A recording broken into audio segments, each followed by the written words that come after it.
শুক্তো এটা একটা এমন এক রেসিপি যেটা কম বেশি সবাই জানে। আর শুক্তো মানেই একটা আমাদের বাঙালির ইমোশন। তো সেদিনকে হঠাৎ মন হলো যে শুক্তো খাবো। তো যেমন বলা তেমন কাজ, ঘরে সবজিও ছিল।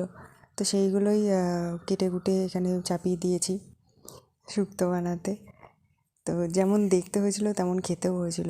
যারা শুক্তোর মানে রেসিপিটা জানো ভালো করে, তারা জানো যে শুক্তোটা কী সুন্দর খেতে হয়। আর শুক্তোর মশলাটা তো সবথেকে বেশি ইম্পর্ট্যান্ট যাকে বলে। আর শুক্তোর আলুগুলো একটু বড় বড় হলে ভালো লাগে। তো তোমরা কে শুক্তো কি অন্য রকমভাবেও রান্না করা যায় তা সেটা জানলে অবশ্যই জানিও। শুক্তোর মধ্যে বড়ি দিয়ে দিলাম, আর এখানে আরেকটু মশলা দিয়ে দিলাম, আর একটু সবজিগুলো সেদ্ধ হলেই রান্না আমাদের কমপ্লিট হয়ে যাবে। আর তার মধ্যে চলে যাবে দুধ। দুধটা হচ্ছে শুক্তোর একটা মেন মানে ইনগ্রিডিয়েন্টস। তো এই যে এখানে মোটামুটি এগুলো সেদ্ধ হয়ে গেলেই আমাদের রান্না কমপ্লিট।